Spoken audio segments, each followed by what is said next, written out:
3월 12일 목요일 새벽에 주시는 하나님의 말씀은 요한복음 12장 12절로 19절까지입니다. 그 이튿날에는 명절에 온 큰 무리가 예수께서 예루살렘으로 오신다는 것을 듣고 종려나무 가지를 가지고 맞으러 나가 외치되 호산나 찬송하리로다.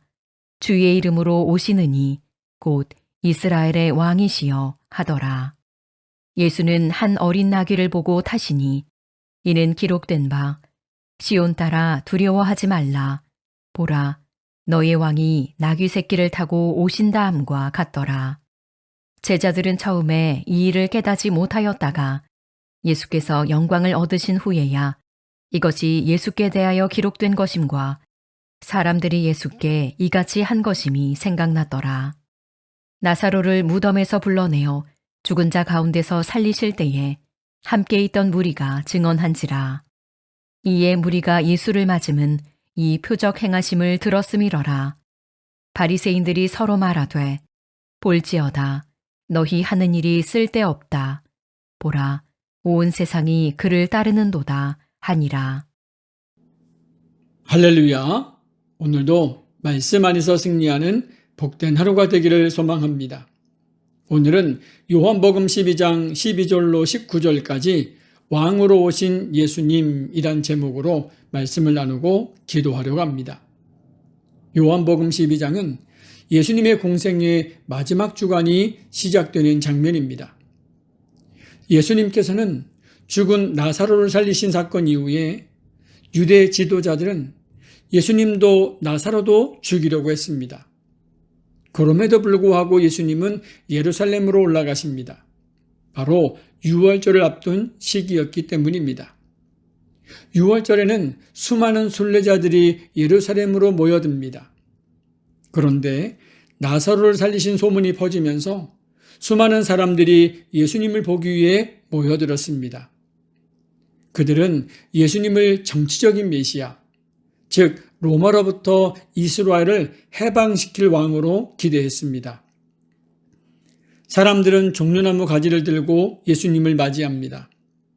종려나무는 고대 이스라엘에서 승리와 왕권을 상징했습니다.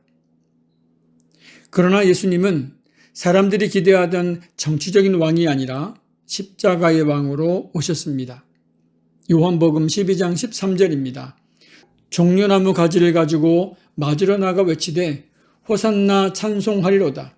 주의 이름으로 오시느니 곧 이스라엘의 왕이시여 하더라.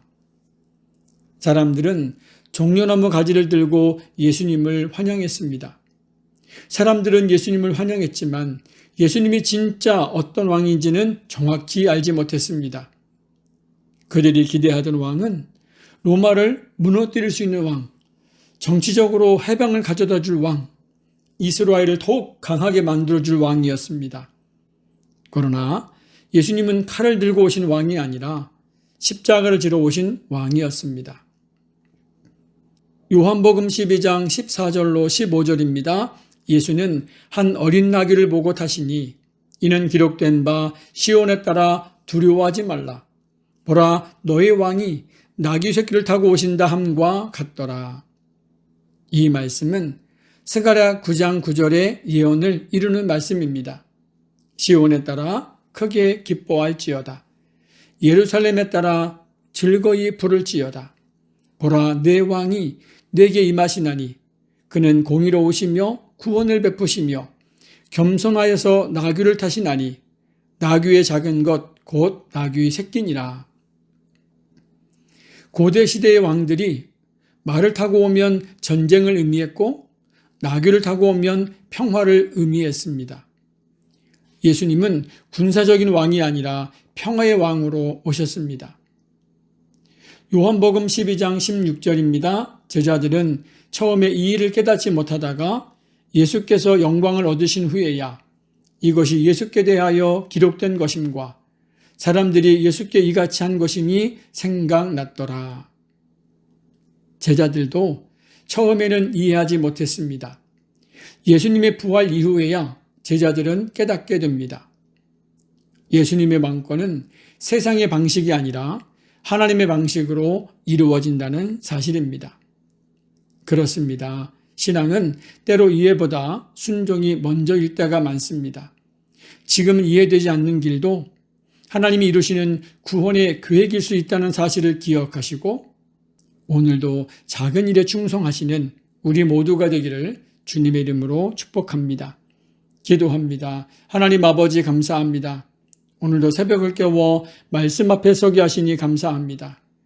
오늘 하루의 삶 속에서도 예수님이 우리의 왕이 되시고 우리 인생의 주인이심을 고백하며 살게 하여 주옵소서. 예수님의 이름으로 기도합니다. 아멘. 우리 다 같이 자유롭게 기도하시겠습니다.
음.